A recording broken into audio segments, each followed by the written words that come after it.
Good morning. Bharatiya cements సమర్పిస్తున్న business breakfast షోకి స్వాగతం. ఏషియన్ మార్కెట్స్ లో ఒక పాజిటివ్ ట్రెండ్ కనిపిస్తోంది.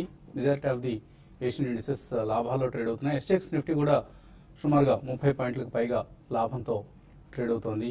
సో ఒక పాజిటివ్ ఓపెనింగ్ కోసం మార్కెట్ సిద్ధమవుతుంది. Last night US Federal Reserve chairperson Janet Yellen జూన్లో వడ్డీ రేట్ల పెంపు ఉండబోదు, అమెరికాలో ఎకానమీకి సంబంధించిన ఒక కీలకమైన అంశం ఇది.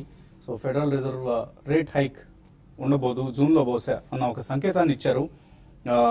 సో ఒక ముఖ్యమైన కీలకమైన డేటా వెలువడిన తర్వాత జెనెట్ ఎలెన్ మే నెల జాబ్స్ డేటా నిరాశపరిచిన నేపథ్యంలో జెనెట్ ఎలెన్ ఇటువంటి సంకేతాలు ఇచ్చినట్లుగా భావిస్తున్నారు. సో ఒక డోవిష్ కామెంట్, అంటే వడ్డీ రేట్ల పెంపు ఉండదు అన్నది డోవిష్గా భావిస్తూ ఉంటాం. వడ్డీ రేట్ల పెంపు ఉంటుంది అని అంటే హాకిష్గా చెప్తూ ఉంటాం. సో అటువంటి ఒక డోవిష్ కామెంట్ వెలువడింది.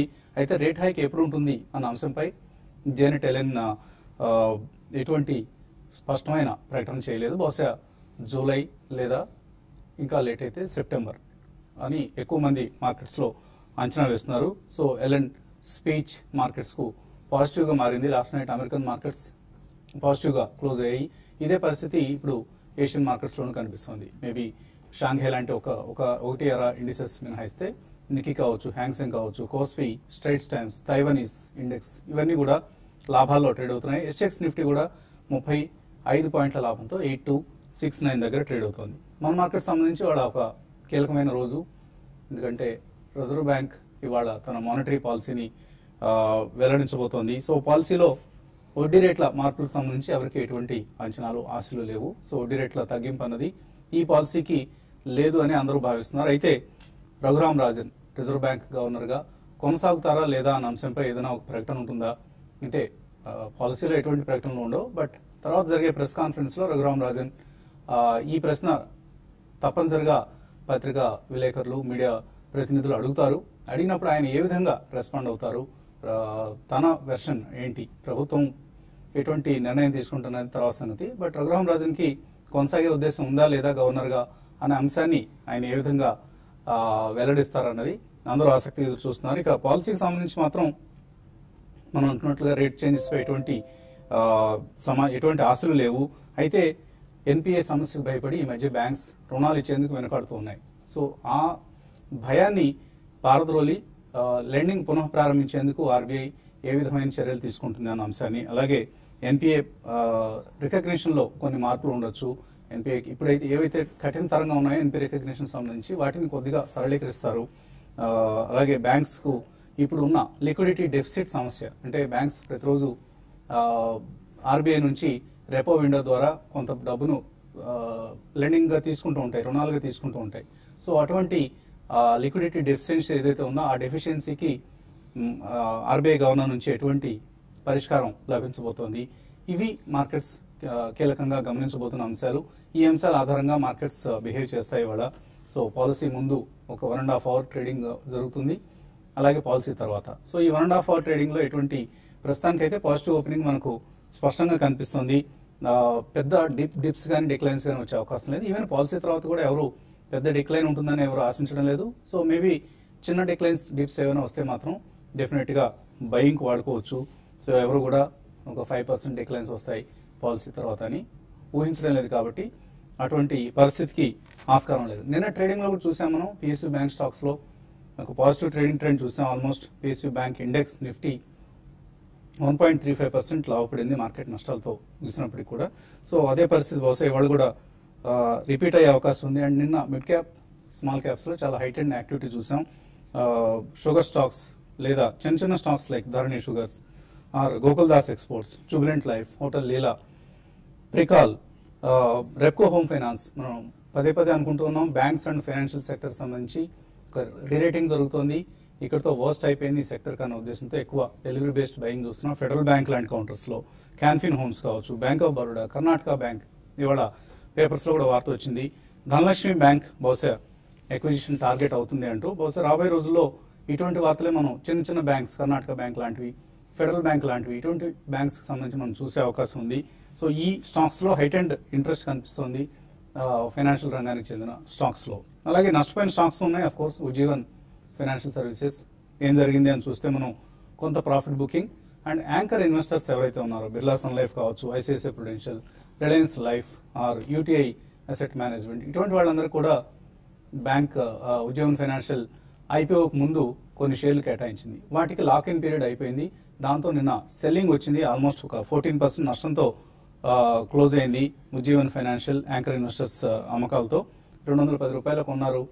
చక్కగా జస్ట్ లెస్ దాన్ 2 months వ్యవధిలో 380 నుంచి 340 రూపాయల మధ్యలో నిన్న అమ్మేసుకున్నారు. సో క్లీన్ చక్కటి టైడీ ప్రాఫిట్ అంటాం. సో అటువంటి లాభాన్ని వాళ్ళు చేసుకునే అవకాశం కల్పించింది ఉజ్జీవన్ ఫైనాన్షియల్ సర్వీసెస్. ప్యానిక్ కావాల్సిన అవసరం లేదు. ఒకవేళ ఎవరైనా ఇన్వెస్ట్ చేసి ఉంటే చిన్న చిన్న సర్దుబాట్లు జరుగుతూ ఉంటాయి ఇటువంటి కౌంటర్స్లో. బట్ తర్వాతి క్వార్టర్ రిజల్ట్ ఎలా ఉంటుందన్న అంశం ఆధారంగా ఇన్వెస్ట్మెంట్ నిర్ణయాన్ని మళ్ళీ పునః సమీక్షించుకోవచ్చు. మార్కెట్స్ పరిస్థితి గురించి మాట్లాడేందుకు మనతో అనలిస్ట్ సిద్ధంగా ఉన్నారు. సో చాలా కీలకమైన ఆర్బీఐ పాలసీ, వడ్డీ రేట్లకు సంబంధించి ఆఫ్ కోర్స్ ఎటువంటి అంచనాలు లేకపోయినా ఎటువంటి లిక్విడిటీని ఇంప్రూవ్ చేసే విధంగా ఆర్బీఐ చర్యలు ఉంటాయన్న అంశాన్ని గమనిస్తోంది మార్కెట్ నిశ్చితంగా. సో మీరు ఎటువంటి మూవ్స్ ఎక్స్పెక్ట్ చేస్తున్నారు? ఇవాళ ఆర్బీఐ మూవ్ ఎందుకంటే ఈ మీటింగ్ ఎవరు ఎక్స్పెక్టేషన్స్ లేకుండా వెళ్తున్నారండి మీటింగ్ లోకి. అది బెస్ట్ కేసు అనమాట. ఎందుకంటే ఏమొచ్చినా కూడా పాజిటివ్ వస్తుంది. అంటే లిక్విడిటీ మాట్లాడినా, ఎస్ఎల్ఆర్ మాట్లాడినా, సిఆర్ఆర్ మాట్లాడినా, ఇంట్రెస్ట్ రేట్ తగ్గించకపోయినా అట్లీస్ట్ సిఆర్ఆర్ ఎస్ఎల్ఆర్ గురించి అట్లీస్ట్ రిఫరెన్స్ ఇచ్చినా కూడా మార్కెట్ అది స్ట్రాంగ్ పాయింట్ అవుద్ది. ఆల్రెడీ ఫెడ్ కూడా ఇండైరెక్ట్ గా ఇంట్రెస్ట్ రేట్ పెంచమని ఇండైరెక్ట్ ఇచ్చేటప్పటికి ఆర్బీఐ దగ్గర ఇంకొంచెం ఎక్కువ క్వశ్చన్ ఉన్నట్టు అనమాట. ఎక్కువ అంటే అట్లీస్ట్ జూలై సెప్టెంబర్ మీటింగ్ వరకు పోస్ట్ పోన్ అయింది కాబట్టి ఫెడ్ మీటింగ్ డెసిషన్. సో ఆ రకంగా ఆర్బీఐ దగ్గర ఎక్కువ ఛాన్స్ ఉంది. సో ఓవరాల్ గా ఏంటంటే మార్కెట్ సెంటిమెంట్ ఆల్రెడీ స్ట్రాంగ్ గా ఉంది. ప్లస్ ఈ ఆర్బీఐ మీటింగ్ కూడా రకంగా పాజిటివిటీ కూడా యాడ్ చేసే అవకాశం ఎక్కువ కనబడుతుంది. సో ఓవరాల్ గా మార్కెట్ సెంటిమెంట్ బాగుందండి. మన షేర్స్ లోవర్ లెవెల్స్ లో కొంటమే అవుతాము. సో మన షేర్స్ లో ఉండటం ఇంపార్టెంట్. అది మీన్ బ్యాడ్ కంపెనీ. ఈ మధ్య మనం లాస్ట్ ఒక ఫ్యూ డేస్ గా మనం గమనిస్తున్నాం బ్యాంకింగ్ ఫైనాన్షియల్ సర్వీస్ సంబంధించిన స్టాక్స్ లో ఎక్కువ డెలివరీ బేస్డ్ బయింగ్ జరుగుతోంది, కొంత స్పెక్యులేటివ్ యాక్టివిటీ నడుస్తుంది. సో ఈ సెక్టర్ స్టాక్స్ మీద ఎటువంటి కామెంట్ చేస్తారు? పిఎస్యూ బ్యాంక్ చాలా మందికి ఏంటంటే పిఎస్యూ బ్యాంక్స్ కొంత ప్రయత్నంలో ఉంటాయి. ఎందుకంటే అన్ని beat and down levels, lower levels లో ఉంటాయండి ఉన్నాయని. కాకపోతే ఏంటంటే నెక్స్ట్ 2-3 quarters కూడా పెయిన్ ఉంటుందండి.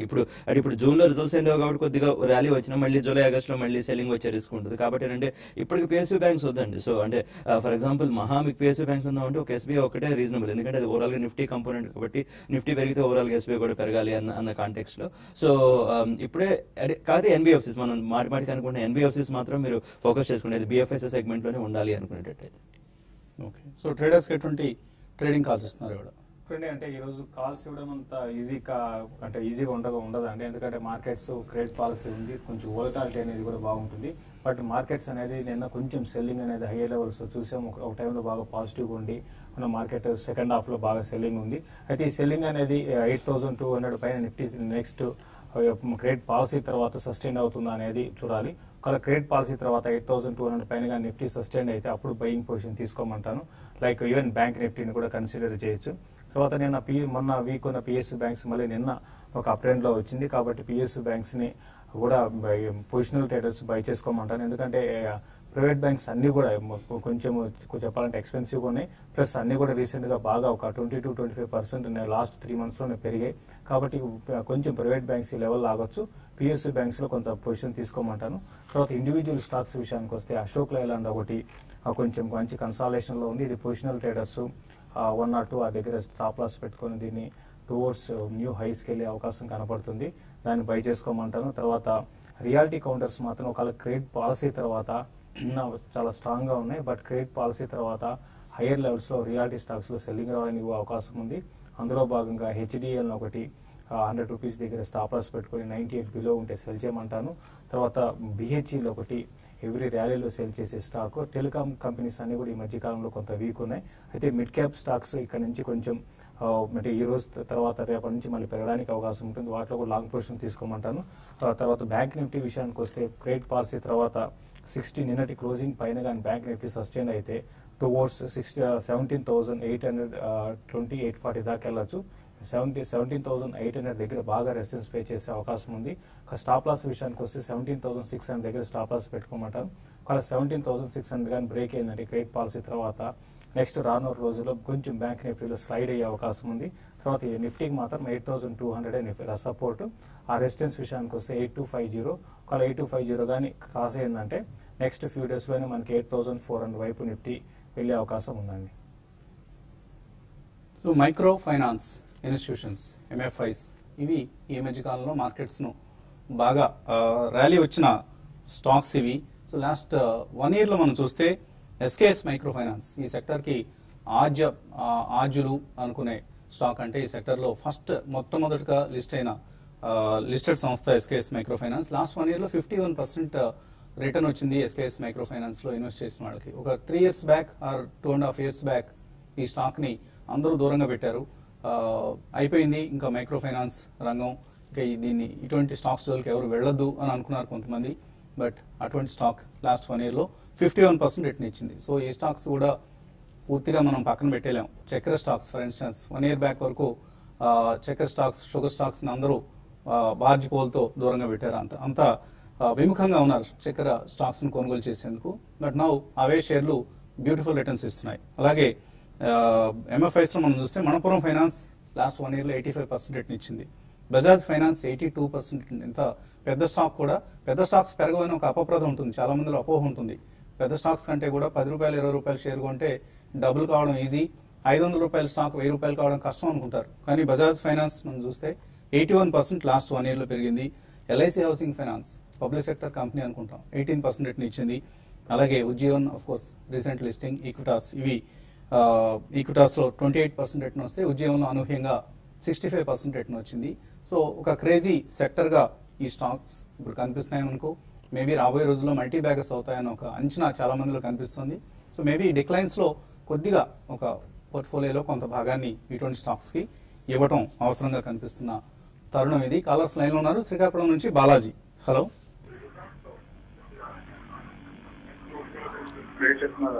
అడగండి బాలాజీ. సార్ చెప్పండి సార్. అడగండి, ప్రశ్న అడగండి సార్. నమస్తే సార్. నమస్తే, అడగండి సార్. శేషు గారికి చేస్తున్నామండి సార్. ప్రెజెంట్ రేట్ లో కోల్ ఇండియా, బయోకాన్, నెక్స్ట్ ఏమో పీడిలైట్ ఇండస్ట్రీస్ బై చేయొచ్చా? అంటే కోల్ ఇండియా విషయానికి వస్తే లాస్ట్ కొన్ని రోజులుగా అంటే ఇన్ని రోజులుగా అంటే దాదాపు మనకి 2-3 ఏళ్ళుగా చూస్తే పెద్దగా అప్ ట్రెండ్ లేదు. మధ్యలో ఒక అప్ ట్రెండ్ ఉన్న సస్టైన్ కావట్లేదు. అయితే లాస్ట్ ఒక 1 week ట్రెండ్ కానీ గమనిస్తే కొంచెం అప్ ట్రెండ్ అనేది వచ్చిందండి. ఈ అప్ ట్రెండ్ సస్టైన్ అవుతుందని చెప్పడం అంత ఈజీ కాదండి. ఎందుకంటే 320 లెవెల్స్కి వచ్చి మళ్ళీ రివర్స్ కావడం చూస్తున్నాము. బట్ మరి మీకు మరీ లాంగ్ టర్మ్ అంటే 1 year 1.5 year దృష్టిలో పెట్టుకుంటే డెఫినెట్ గా కోల్ ఇండియాని బై చేసుకోమంటాను. అయితే కంపేర్ టు అదర్ స్టాక్స్ తో కంపేర్ చేసుకున్నంత రిటర్న్ ఇన్వెస్ట్మెంట్ రాదండి. దాని దృష్టిలో పెట్టుకొని మీరు ఎవరీ డిక్లైన్ లో మీరు బై చేసుకోమని చెప్తాను. ఒక బయోకాన్ విషయానికి వస్తే డెఫినెట్ గా బై చేయమని చెప్తానండి. రీసెంట్ డేస్ లో బయోకాన్ చూస్తే మనకి ఒక సైడ్ ఫార్మా స్టాక్స్ అనే వీక్ ఉన్నా కూడా, అంటే ఇది ఫార్మా స్టాక్ కాదు, బట్ ఇదేంటంటే మనకి న్యూ హైస్ కి రావడం చూసాము చాలా రోజుల తర్వాత. అంటే దగ్గరగా 5-6 years తర్వాత ఒక బ్రేక్అవుట్ వచ్చింది. తర్వాత కంపెనీ ఫండమెంటల్స్ ఇంప్రూవ్ అయినాయి.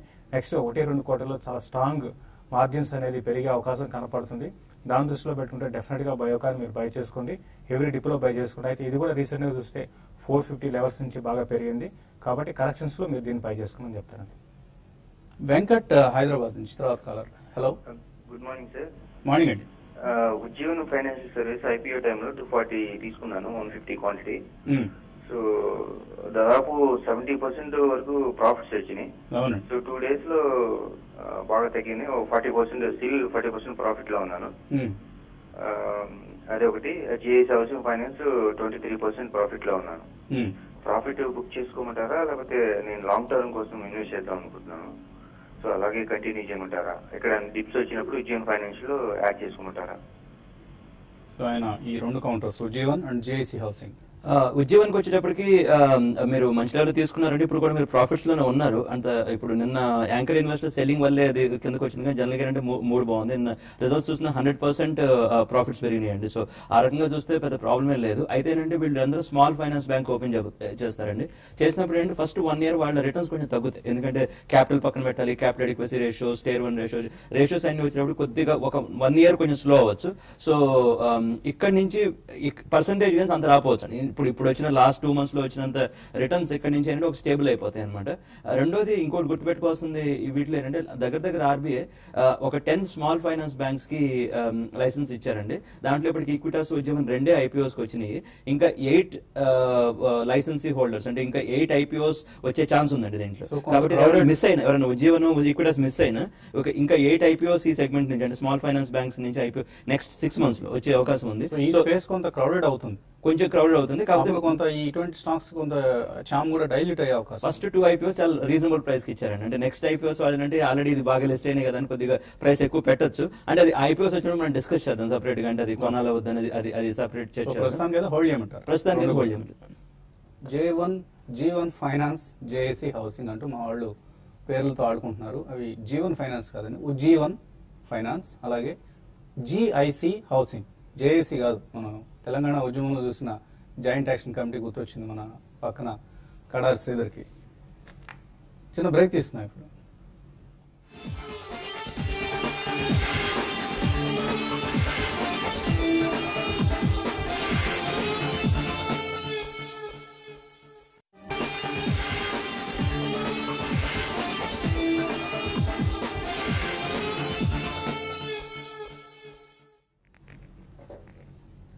భారతీయ సిమెంట్ సమర్పిస్తున్న బిజినెస్ బ్రేక్ఫాస్ట్ షోకి తిరిగి స్వాగతం. మనం ఫైనాన్షియల్ స్టాక్స్ కి మధ్య మార్కెట్స్ లో బాగా డిమాండ్ ఉందని అనుకుంటూ ఉన్నాం. అలాగే దాంతోపాటు కన్స్యూమర్ డిస్క్రిషనరీ అండ్ స్టేపుల్స్, ఇవన్నీ మన ఫైనాన్షియల్ విజార్డ్స్ కాయిన్ చేసే జార్గన్. వాటి గురించి మనం అంతగా చింతించాల్సిన అవసరం లేదు.